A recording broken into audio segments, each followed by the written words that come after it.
Un atractivo esquiador olímpico. Spider era el rey, ¿sabe? Todo el mundo admiraba a Spider, todos querían ser Spider.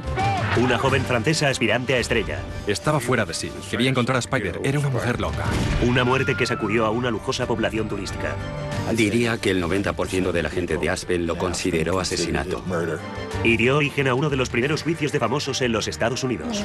Yo no soy culpable. Oí a un periodista decir, es el mejor caso que hemos tenido. Hay asesinato, hay sexo, hay drogas. Un misterioso asesinato en un centro turístico plagado de estrellas y una glamurosa pareja bajo los focos de una escandalosa matanza. Esta noche en Poder, Privilegio y Justicia. La aspirante a estrella y el esquiador. 1976. Aspen, Colorado, es una embriagadora mezcla de opulencia, famosos y decadencia. Y justo pasadas las 5 de la tarde del 21 de marzo, el teniente Bill Baldridge realiza su ronda en su coche patrulla. Oí la llamada transmitida a uno de los coches de nuestro distrito, diciendo que había habido un tiroteo en Starwood. Starwood es una comunidad vallada donde viven muchos de los famosos de Aspen. El jefe de seguridad estaba allí, a la entrada, y le dije, vamos, acompáñame. Y fuimos. Baldridge y el jefe de seguridad, Roy Griffith, llegan al chalet. Es la casa del esquiador profesional Spider Savage y de su novia Claudine Longet, ex esposa del famoso cantante Andy Williams. La puerta está abierta. Claudine Longet está desplomada en el suelo, sollozando. Claudine estaba allí, visiblemente afectada. Y Griffith preguntó a Claudine qué había pasado. Y ella le dijo que había disparado a Spider. Spider Savage está en el suelo del cuarto de baño, sangrando de lo que parece ser una herida de bala en el abdomen. Una ambulancia llega rápidamente al escenario para llevar con urgencia a Spider al hospital. Una aturdida Claudine suplica que le dejen ir con él. En lugar de tener el gran alboroto y lo que habría supuesto refrenarla, decidí dejarla ir y sacarla de allí para poder observar y ver lo que había pasado. Así que envié a un agente con ella y le dije que no debía quitarle la vista de encima. Baldridge y Griffith empiezan a registrar la casa en busca de pistas. Queríamos el arma y el casquillo. Era lo que más nos interesaba encontrar. Griffith encuentra una Luger de imitación del calibre 22 en el dormitorio de la pareja. Pero antes de que los policías puedan examinar detenidamente el escenario del crimen, reciben una llamada del hospital. Spider Savage ha ingresado cadáver. La causa oficial de la muerte, hemorragia interna. La noticia del crimen retumbó por todo Aspen como una avalancha. No se trataba de un asesinato al azar de los que se leen en la última página del periódico. Los protagonistas de este drama eran la pareja más famosa y atractiva de la ciudad y todo el mundo hablaba. En el hospital, el fiscal del distrito mira a Claudine en busca de respuestas. Pasé junto a la sala de reconocimiento. Lo que quería era percibir cuál era su estado mental, qué pasaba por su cabeza, si estaba agitada. Parecía afectada y aturdida en aquel momento, pero obviamente era coherente. Sabía dónde estaba y lo que estaba pasando. Era una situación muy grave. Claudine está ansiosa por contar su versión. Todo fue un terrible accidente. Spider iba a ausentarse de la ciudad. Ella quiso saber cómo usar el arma para protegerse. Esa era su defensa, que Spider le estaba enseñando cómo usar el arma, porque iba a marcharse y la pistola se disparó accidentalmente. Ella admitió que estaba empuñando el arma en aquel momento y que mantenían una conversación sobre si el seguro estaba puesto o no y si se veía o no el botón rojo. Y ella supuestamente hizo algún tipo de broma a Spider diciendo algo como bang bang o boom boom. Y al mismo tiempo el arma se descargó y Spider cayó al suelo. Claudine es muy convincente, pero los investigadores sospechan. La razón de que él le enseñara a usar un arma dentro de la casa, en el cuarto de baño, es algo que se me escapa, porque si quieres enseñar a alguien a usar un arma, te lo llevas afuera. Empezamos a preguntarnos de inmediato qué había pasado allí y qué razón había para que ella necesitase un arma. En la zona en la que estaba la casa no había ninguna necesidad, dada la seguridad que costeaba aquel barrio en aquella época en particular, de que se preocupara por ella o por los niños, o tal vez por una posible intrusión en la casa. La autopsia de Savage revela que la bala que le había matado había seccionado la aorta descendente. La credibilidad de Claudine recibe otro golpe cuando la policía examina las radiografías. Los investigadores creen que posiblemente Savage estaba de espaldas cuando recibió el disparo. Cuando vimos la radiografía, la posición del proyectil en su interior, Nos indicó que estaba inclinado hacia adelante y que no le estaba prestando atención. A cada segundo que pasa, la afirmación de Claudine de que el disparo fue haciendo más sospechosa. Las cosas no acababan de encajar con lo que habíamos visto en las etapas preliminares de la investigación. Así que procedimos con arreglo a la idea de que posiblemente pudo haber premeditación en el disparo. A las 8 de la noche, Claudine es llevada a la comisaría de policía de Aspen e interrogada por el teniente Baldridge. Allí solo había 2 personas. Ella tenía el arma y Spider recibió el disparo, así que en aquel momento procedimos a arrestarla. Claudine contrata al prominente abogado de Aspen, Ron Austin, para que la represente. Él solo dijo, no pueden ficharla, me la voy a llevar bajo fianza. Y yo dije, bien, sé que se la va a llevar bajo fianza, pero yo la voy a fichar. Y lo hice. La fichamos y la dejamos en libertad. Claudine Longet es acusada de homicidio y negligencia criminal. Pero a la sospechosa de asesinato pronto le va a llegar ayuda. A las 10 de la noche, el aeropuerto del condado de Aspen, normalmente cerrado a esas horas, se abre para un jet privado. A bordo va el exmarido de Claudine y famoso cantante Andy Williams. Estas personas tienen la habilidad de conseguir lo que quieren. A las 11 de la noche se despierta un juez y se emiten órdenes judiciales para registrar el escenario del crimen.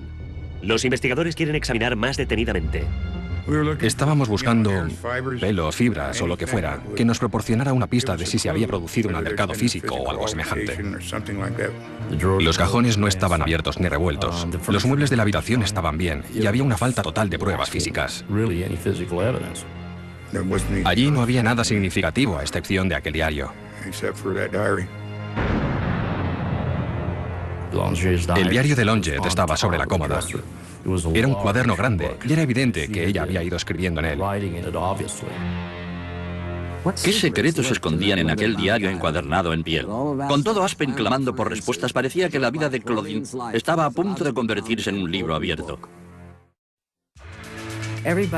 Todos estaban muy afectados, tremendamente tristes. El héroe de su ciudad acababa de ser asesinado y nadie podía creérselo del todo. La impactante noticia de la muerte de Spider Savage sacudió toda Aspen en la mañana del 22 de marzo de 1976. Lo oí por la radio al día siguiente y después lo leí en la siguiente edición del semanario Aspen Times. Era la comidilla de la ciudad. Claudine Longet, libre bajo fianza tras haber sido arrestada, se refugia en casa de su vecino John Denver. La noticia del disparo rápidamente provoca un frenesí entre los medios internacionales, dando a Aspen un protagonismo no deseado.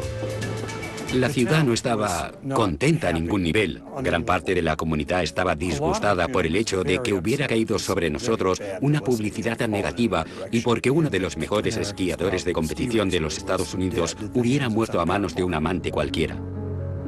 Claudine Longet por fin había llegado al centro del escenario, pero esa no era la clase de fama que se había pasado la vida entera buscando. Claudine Longet siempre había soñado con la fama y la fortuna. A los 18 años dejó su hogar en París por las luces de neón de Las Vegas. Explotando sus auténticas raíces francesas, consiguió una codiciada plaza en el Folie Bergère, el nuevo espectáculo de revista más en boga en Las Vegas. Era bastante singular, entre su acento francés, su voz tan suave y su apariencia de niña desamparada. Era muy diferente. Pero la gran oportunidad de Claudine no le llegó sobre el escenario del Tropicana. Una noche después del espectáculo, el coche de Claudine se paró. Un buen samaritano se detuvo para ayudarla. Al volante iba el cantante y estrella de Las Vegas, Andy Williams. Al soltero de 33 años, la joven y exótica corista de París le pareció irresistible. A pesar de los 14 años de diferencia de edad, se casaron el día de Navidad de 1961. Supongo que el coche de Claudine se estropeó en el momento oportuno. En 1962, Andy Williams lanzó su característica canción Moon River. Se estaba convirtiendo en uno de los vocalistas favoritos de América. Se mencionaba a Andy Williams en la misma categoría que un Frank Sinatra o un Perry Como o la gente que era muy famosa en aquel momento. Atraía al público y caía bien. La suya era una imagen de hombre simpático, un tipo simpático, uno de los nuestros. La pareja se trasladó a una mansión junto al mar en Malibú cuando la carrera de Williams despegó. Después, en 1963, el vocalista consiguió tener su propio programa de televisión y rápidamente pasó a ser uno de los artistas más populares del país. Aquel mismo año, Claudine dio a luz su primera hija, Noelle. Al año siguiente llegó un hijo, Christian. Pero Claudine aún tenía sed de protagonismo, y el éxito de su marido le abrió puertas, cerradas para alguien que hubiera sido ingenua. Empezó a aparecer con frecuencia como invitada en el programa de Andy Williams. No era la típica superestrella americana, y eso parecía suscitar una reacción positiva en el público. Ella despertaba su interés. Además, ella era una doña nadie que se había convertido en la esposa de una superestrella. Ella y su marido tuvieron el programa de televisión número 1 de la historia en esa época, su programa de Navidad. Hicieron falta 3 o 4 Super Bowls para eclipsarlos en los índices de audiencia. Longett probó suerte en la canción y llegó a grabar 7 álbumes. Como su marido, los éxitos de música ligera pasaron a ser la especialidad de Claudine. Creo que el hecho de que fuera la esposa de Andy Williams llamó más la atención a la gente de la industria discográfica que si no lo hubiera sido. Se trataba de alguien que no habría llegado a ser tan famosa si no hubiera sido la esposa de Andy Williams.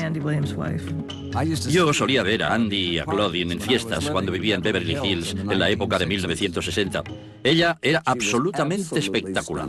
Y Claudine y Andy eran muy populares en el circuito de las fiestas. En 1969, Claudine dio a luz a un tercer hijo, Bobby, al que llamaron así por su buen amigo Bobby Kennedy. En la superficie parecían tenerlo todo: dinero, fama, la vida perfecta, fabuloso. Pero aquel mismo año la pareja sorprendió al público al anunciar que iban a separarse. El matrimonio de cuento de hadas había acabado. Ella quería tener a Hollywood en su espejo, ¿sabe? Por eso vino Aspen. En la década de 1970, Aspen era una comunidad libre de buscadores de emociones, bohemios de fondos de fideicomiso y famosos de vacaciones. Un lugar ideal para que aterrizase la cantante. Claudine en esa época, todo el mundo decía, oh Dios mío, esa mujer es mi tía. Un fin de semana en una exhibición de esquí para famosos, Claudine conoce al héroe originario de Aspen, Colorado, al esquiador profesional Spider Savage. Era joven, era guapo y era rico. Spider era el rey, ¿sabe? Todo el mundo admiraba a Spider, todos querían ser Spider. Podía tener a cualquier chica de las pistas. Siempre había un grupo a su alrededor y se lo pasaban bastante bien. La atracción es instantánea. Claudine quiere volver a ver a Spider. Recurre a un amigo mutuo, el esquiador profesional Billy Kidd, en busca de ayuda. Ella se agenció una invitación para alojarse en casa de Billy Kidd y fuimos invitados a una cena en casa de Billy, y así fue como empezó. Al acabar el fin de semana, Spider y Claudine eran inseparables. Al principio fue una relación muy intensa, muy apasionada. Fue una aventura amorosa de categoría mundial. Un atractivo deportista olímpico y su seductora novia francesa. Spider y Claudine atraían todas las miradas allí donde iban. Pero, como Cole Porter escribió una vez, ese romance era demasiado caliente para no enfriarse. Spider Savage era un héroe en Aspen. Era probablemente su residente más famoso en la época en que murió. Era muy bien parecido, era muy atractivo y era miembro de la comunidad y todo el mundo le quería. Como consecuencia de la muerte de Spider Savage, los investigadores examinan todas las pruebas tratando de juntar las piezas de lo sucedido. Y todo Aspen se pregunta, ¿cómo una vida de cuento de hadas ha podido acabar en tragedia? Nacido como Vladimir Savage en 1945 en Keyburst, California, Spider se enfrentó a una batalla cuesta arriba desde el primer día. Spider fue prematuro. Lo pusieron en una caja con una lámpara de calor encima en el control de enfermeras. Era todo brazos y piernas y su padre dijo, vaya, parece una araña, así que toda su vida le llamaron Spider. El escuálido bebé no tardó mucho en convertirse en un musculoso relámpago en las pistas. Siendo adolescente, Spider ganaba una competición tras otra. Siguió hasta ganar 2 competiciones mundiales y en 1968 compitió en los Juegos Olímpicos de Invierno, quedando quinto. En 1971, Savage se trasladó a Aspen, Colorado. El esquí profesional estaba despegando en los Estados Unidos y Aspen era el lugar adecuado.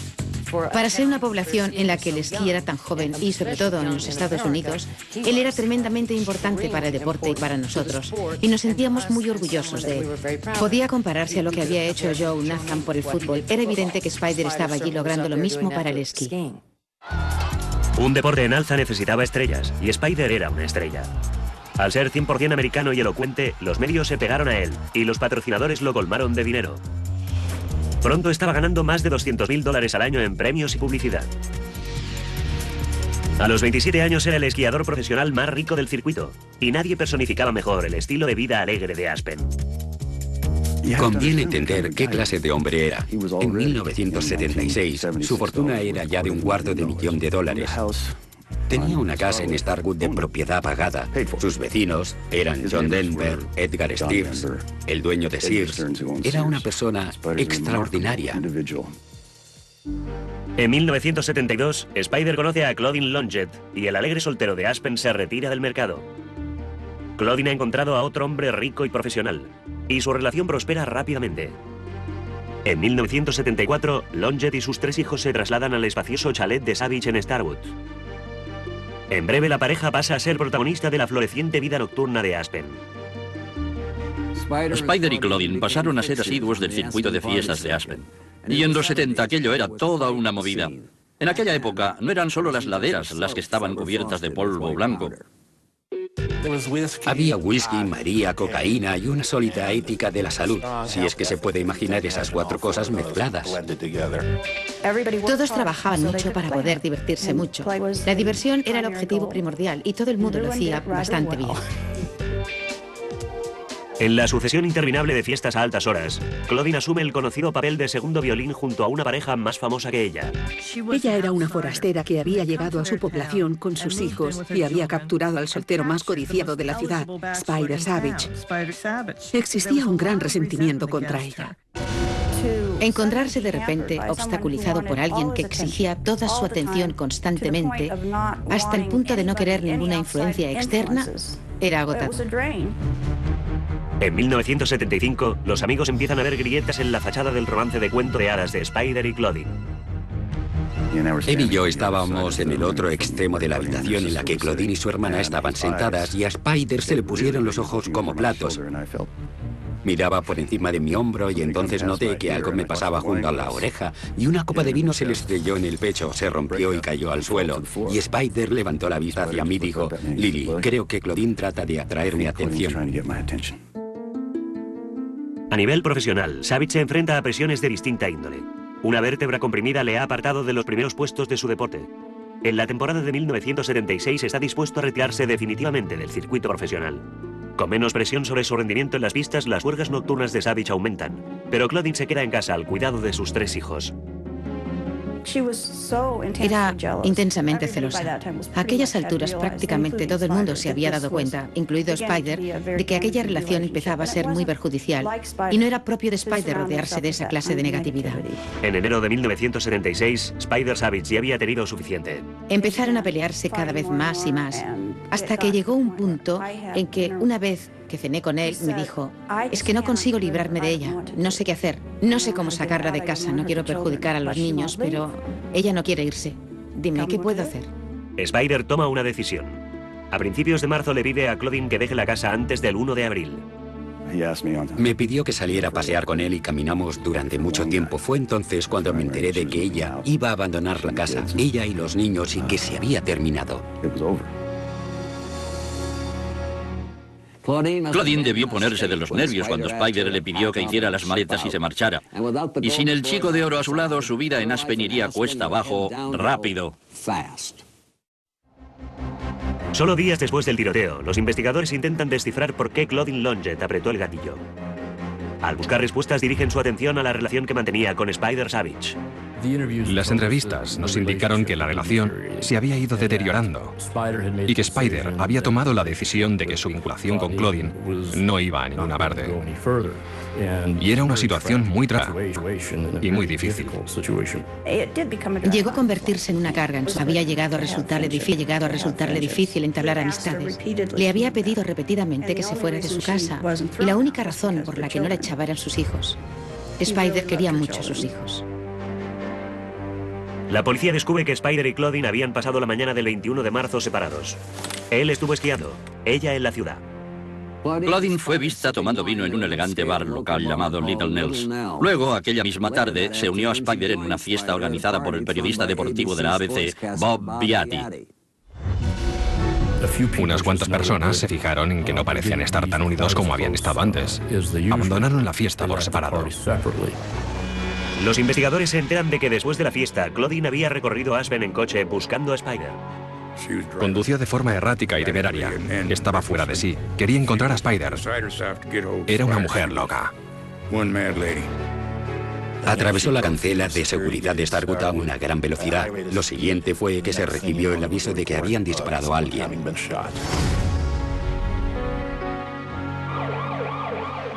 Ahora, pocos días después del disparo, las pruebas forenses empiezan a revelar defectos en la versión de Claudine. Al analizar los residuos de pólvora en el cuerpo de Savage, un experto en balística determina que Claudine estaba de pie como mínimo a 1,80 m de distancia de Spider cuando el arma fue disparada. ¿Por qué tanta distancia si Spider le estaba enseñando cómo utilizar el arma? Estaba dentro de un margen de 3 metros de distancia, pero no a menos de 1 metro. Tenía que estar de pie en la parte más alejada del dormitorio, cerca de la puerta del baño. Cuando los agentes examinan el cuarto de baño, encuentran más contradicciones. Al observar cómo era el cuarto de baño, resultaba bastante evidente que él estaba inclinado, que estaba limpiando, y que en la casa se podía ver que en aquel momento se disponía a afeitarse, y el proyectil le alcanzó en la parte baja, al final de la caja torácica, y eso fue porque estaba inclinado. Por lo tanto, estaba de espaldas a Claudine cuando ella le estaba hablando. La policía también descubrió que Spider era un experto cazador que sabía manejar armas de fuego. Cualquiera que conociese a Spider sabía que se había criado con armas. Su padre trabajaba en la patrulla de carreteras. Conocían las armas, sabían dónde guardarlas y cómo usarlas, y jamás habrían sacado un arma cargada dentro de una casa, ni permitido que alguien sin experiencia la manejase. Eso sencillamente jamás habría ocurrido.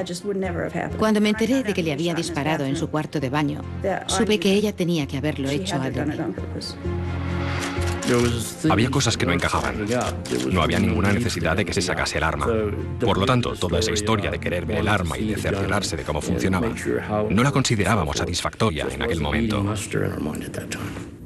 Un examen más minucioso del cartucho gastado, encontrado en el arma, proporciona otra inquietante pista. Según el fiscal del distrito, Frank Tucker, hay pequeñas muescas claramente visibles en la zona en la que el gatillo debió golpear el cartucho. El arma falló al disparar 2, 3, 4, 5 veces. Ella continuó martilleando en el mismo cilindro. Si lo que pides es una pequeña demostración de cómo protegerte, no te pones a disparar el arma múltiples veces apuntando en la dirección del hombre que te está dando las instrucciones. Si el arma no se hubiera encasquillado, habría salido más de un disparo de esa pistola. Ella le habría disparado todas las balas que había en el arma. Le encasquilló en la primera. Las sospechas de la policía sobre un asesinato premeditado son muchas. A continuación, los investigadores se fijan en el móvil y en el diario de Claudine Longdet. Examiné el diario. El móvil para todo aquello estaba allí. Hablaba de Spider y de que éste le había dicho que el 1 de abril se le habría acabado y que tendría que tomar la carretera de Starwood. Y ella no pensaba permitirlo. Iba a controlar la situación. Iba a dominar a ese hombre hasta el punto de que no iba a dejarla. Y era de eso, de lo que hablaba el diario. La acusación creía que podría utilizar las palabras de Claudine para trazar un móvil, pero ella no estaba dispuesta a rendirse tan fácilmente. Mientras los investigadores se van acercando a la verdad sobre lo que llevó a Spider Savage a la muerte, los rumores circulan por toda la pequeña ciudad turística. Pues se oía todo. Oías que había sido sin duda un accidente. Oías que quizá no había sido un accidente. Oías historias de personas que no tenían ningún tipo de información. Los rumores volaban y uno realmente no sabía qué creer. La reacción de Aspen ante el crimen fue de tremenda sorpresa. Todo el mundo decía, ¿qué es esto? No es posible. Y sí lo era. Diría que el 90% de la gente de Aspen lo consideró un asesinato. Aspen inició un profundo duelo por la pérdida de Spider Savage, pero nadie derramó una sola lágrima por Claudine. El tribunal de la opinión pública estaba mayoritariamente contra ella. Los fiscales creen que el diario de Claudine demuestra que disparó a Spider a sangre fría. El 8 de abril de 1976, Claudine es acusada de los cargos de homicidio e intención criminal. Se declara no culpable. Longdet y su exmarido, Andy Williams, ponían todos sus recursos y contactos en acción. Contratan a uno de los abogados defensores criminalistas más prominentes de los años, Charles Whitman. Duda razonable por un precio razonable. Los buenos abogados, los mejores abogados defensores criminalistas tienen un buen promedio de éxitos. Y obviamente el presupuesto era ilimitado. Tuvo lo mejor que se podía comprar con dinero. La fama acompañada de dinero es letal para el sistema jurídico. La fama entra por la puerta principal y la justicia sale por la puerta de atrás. El juicio se fija para enero de 1977. Inmediatamente la defensa inicia el ataque. Presentan una moción previa al juicio solicitando que se excluya el diario. Querían suprimir la prueba que nos habíamos llevado, el diario, porque no favorecía los intereses de su cliente. Tuvimos esa disputa. Ron Austin argumenta que la policía había citado específicamente el diario de Claudine en su solicitud de orden de registro. Pero Longett dice que el diario estaba escondido en su cajón de la cómoda y que la policía no podía conocer la existencia del diario, salvo que ya lo hubiera buscado antes de obtener la orden judicial. Para probar su caso, la defensa utiliza las fotografías del dormitorio tomadas por la misma policía. Mientras íbamos fotografiando la habitación, uno de los inspectores cogió el diario para leerlo y lo estaba hojeando, sentado en la cama. Cuando llegué y fotografié ese mueble, mis primeras fotografías mostraban la cómoda desnuda. Sabía que podía tener valor probatorio. Lo abrí, eché una ojeada y volví a cerrarlo, apartándome de él. Baldrige volvió a dejar el diario sobre la cómoda. Fisher entonces fotografió la habitación por segunda vez. Primero aparecía desnuda y después mostraba el diario otra vez sobre la cómoda. Mis propias fotografías del escenario del crimen sustentaron su alegación de que había salido del tercer cajón, o como mínimo indujo al tribunal a creer que existía esa posibilidad. Un diario encontrado en un cajón cerrado es privado y protegido. El juez lo declara inadmisible. Obviamente, cuando perdimos el diario no pudimos demostrar que ella iba a irse de casa, que existía una cierta presión para que se fuera, que había una relación que se había extinguido y que estaba disgustada y molesta por el hecho de que había perdido a otro hombre. La defensa después alega que la noche de la muerte de Spider Savage, la policía manejó mal la pistola calibre 22. Roy Griffin encontró el arma sobre la cama y la entregó a un poli que la envolvió en un pañuelo y la metió en la guantera del coche. Eso es inadmisible. Después, el arma misteriosamente no aparece durante un tiempo. Y lo que había sucedido era que de buen principio se había guardado en el coche de la oficina del sheriff y allí se había quedado. Eso dio origen a un auténtico problema de supresión. De supresión en el juicio, por un tema de cadena de custodia. Cuando se encontró el arma, un agente inexperto extrajo el cartucho gastado. Cuando apareció el verdadero investigador, el escenario estaba tan contaminado que lo más probable era que asomaran problemas legales por el horizonte. Dado que la agente no es un experto en armas, su testimonio es rechazado. Alguien que no era un experto en armas desmontó la pistola y tampoco estaba cualificado para testificar sobre el montaje y desmontaje del arma. El juez decidió que no iba a aceptarla como prueba. La acusación tenía que presentar su caso contra Claudine sin sus dos pruebas más sólidas. La diferencia entre homicidio por negligencia criminal y asesinato en primer grado son los disparos fallidos y la incapacidad de demostrar que el gatillo se apretó más de una vez, dato que no pudimos presentar. Lo que parecía un caso clarísimo para la acusación había dejado de ser pan comido. La prensa del mundo entero tenía su atención puesta en Aspen, y la modosa actriz con acento francés estaba a punto de ocupar el centro del escenario. A principios de enero de 1977, el tan esperado juicio de Claudine Longett está a punto de empezar. La prensa de todo el globo se congrega en Aspen. Eran estrellas, y la muerte de Spider Savage era una importantísima historia. Era probablemente el primer gran juicio de famosos de la época. Hasta aquel momento no había habido muchos, y atrajo a un cuerpo de prensa que era enorme. Atrajo sobre Aspen una atención distinta a la que Aspen había recibido hasta entonces. El juicio convirtió al tranquilo pueblo de las montañas rocosas en un circo. Creo que el antiguo residente en Aspen, Hunter Thompson, tenía razón cuando dijo que era como ensuciar tu propio nido. Teníamos gente dando saltos por todas partes y acercándose, corriendo hacia ti y haciéndote todas aquellas preguntas estúpidas. Una chica y yo oímos a un reportero en un restaurante que decía: es el mejor caso que hemos tenido. Hay asesinato, hay sexo y hay drogas. Los lugareños odiaban tanto a los fotógrafos que jugaban, bromeaban fingiendo que los atropellaban con sus coches y gritaban por las ventanillas: buitres. No había una atmósfera cordial. Claudine Longett sabía que en medio de esa atmósfera la imagen lo era todo.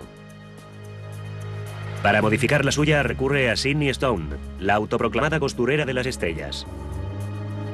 Un día recibió una llamada telefónica y me dijo con su acento francés: tengo que ir a juicio. Y yo le dije: sí, lo sé. Y añadió: quisiera que me ayudara con la ropa para el juicio. Claudine se presentó para la selección del jurado con un vestido holgado de color gris y unas botas fray, luchando para contener las lágrimas. Era la cumbre del melodrama y el juicio aún no había comenzado siquiera. Me pareció que debía parecer inocente. Ella era muy guapa, cita, y con aquel acento francés y un cuerpo para caerse de espaldas. Por eso no convenía. Así que la vestí con faldas plisadas, jerseys de cuello redondo, con blusas con un cuellecito Peter Pan para ocultar sus atractivos, por así decirlo. La ciudad entera se implicó en ese juicio. No había nadie inmune a él. La gente en los restaurantes, la gente en las tiendas, todo el mundo hablaba de él. Todo el mundo tenía una opinión al respecto. El juicio comienza el 10 de enero y rápidamente se convierte en un acontecimiento de estrellas. Había muchos paparazzi en la ciudad. Andy Williams estaba todos los días en la sala del tribunal como figura de apoyo y los bancos de la sala estaban prácticamente llenos todos los días a causa del interés. Dentro de la sala del tribunal, la acusación sabe que hay pocas posibilidades de obtener una condena por asesinato con premeditación sin el arma y el diario. Deciden centrarse en el cargo de homicidio imprudente. Su argumento: Claudine apuntaba con el arma a Spider. Tenía que haber sabido que podía dispararse. No teníamos que demostrar que eran amantes celosos. Aparte del hecho de que las acciones temerarias de la otra persona. Tenía que haber sabido muy bien que lo que estaban haciendo podía poner fin a una... No estábamos describiendo una imagen con los amigos, estábamos describiendo una imagen basada en hechos y ciñéndonos totalmente a esos hechos que conocíamos. Descansa después de solo 2 días. La defensa empieza llamando al estrado a la única persona viva que sabe lo que sucedió aquella noche: Claudine Longet. Claudine Longet era una mujer bajo asedio durante aquel juicio. Hablaba suavemente. Cuando testificaba, los miembros del jurado tenían que inclinarse en sus asientos para oírla, lo mismo que hacía toda la gente que haría en la sala. Ella insiste en que el disparo fue accidental. La pistola se disparó cuando Savage le estaba enseñando cómo usarla. Él le prometió que el seguro estaba puesto. Estaban enamorados y eran muy buenos amigos. No tenía motivos para querer verle muerto. Se presenta con un atuendo sin forma y sin grandes adornos, por así decirlo, en su indumentaria. Va sencilla y original, y su conducta durante el testimonio es discreta, dulce y amable, diciendo: no sé cómo pudo suceder. Su conducta fue muy buena en el tribunal. En el estrado, Claudine es toda una actriz. 3 días después del inicio del juicio, la defensa descansa. El jurado delibera algo menos de 3 horas. Entró el jurado, va junto a la mesa, mirándolos nerviosamente a todos. El veredicto: culpable. No de homicidio involuntario, sino de un cargo menor: homicidio por negligencia. La condena puede suponer hasta 2 años de cárcel. No hay mucho que decir. Solo que tengo demasiado respeto y amor por los seres vivos para ser culpable de ese delito. Y no soy culpable de él. La semana siguiente, todo Aspen está ansioso por oír la sentencia del juez George Lord. La mayoría de la gente creía que había sido un asesinato. La gente estaba de parte de Spider Savage y la mayoría de la gente quería una sentencia y una condena larga. El juez Lord condena a Claudine a 30 días en la cárcel al lado de Pitkin, con una multa de $250. Dista mucho de ser la pena máxima de 2 años. Y además a Claudine se le permite el lujo de cumplir la condena cuando le resulte conveniente. La familia Savage y la mayor parte de Aspen se quedan de piedra. Fue otra ofensa más, como una bofetada en plena cara. Y no se trataba de una prisión, sino de la cárcel del condado de Pitkin, que era como una pensión de pueblo con buen servicio de habitaciones. Yo estaba pasmada. Eso es para los multados por exceso de velocidad, no para los asesinos. La noche del veredicto salí a la calle con la nieve y el frío y traté de entrevistar a la gente. Y la gente se mostraba muy implacable. Hubo una mujer que hasta me dijo: ¿qué pasa? ¿Que es que ya no queman a la gente en la hoguera? En aquella ciudad había odio hacia Claudine Longet. Muchísima gente se mostraba muy vengativa y amenazaban a Claudine. Cuando expresaban su rabia, era a Claudine o al sistema o a ambos. En la oficina del fiscal del distrito, hicimos lo que teníamos que hacer.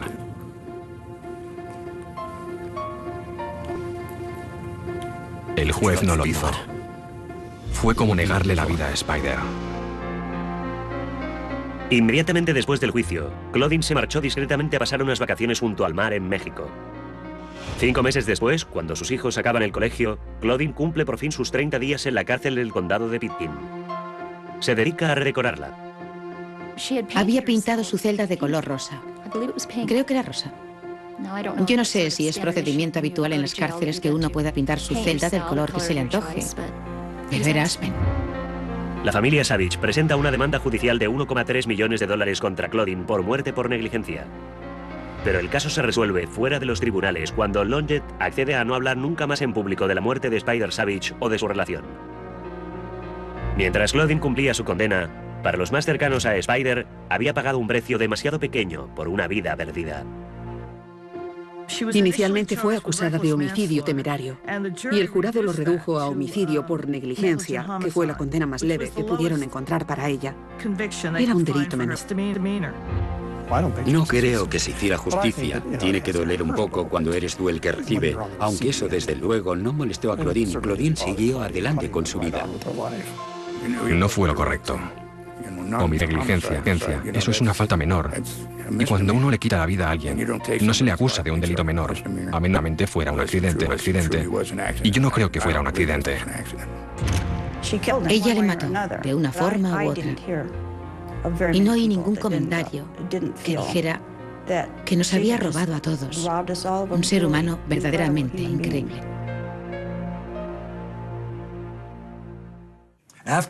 Después del juicio, Mick Jagger escribió una canción llamada Claudine, que se burlaba de su papel en el asesinato y de su ligera sentencia. La canción estaba anunciada para el álbum de los Rolling Stones, Emotional Rescue, pero a causa de disputas legales nunca se ha publicado. Claudine se casó con su abogado defensor Ron Austin en 1985 y los dos continúan manteniendo una casa en Aspen. Dominic Dunne para la televisión judicial.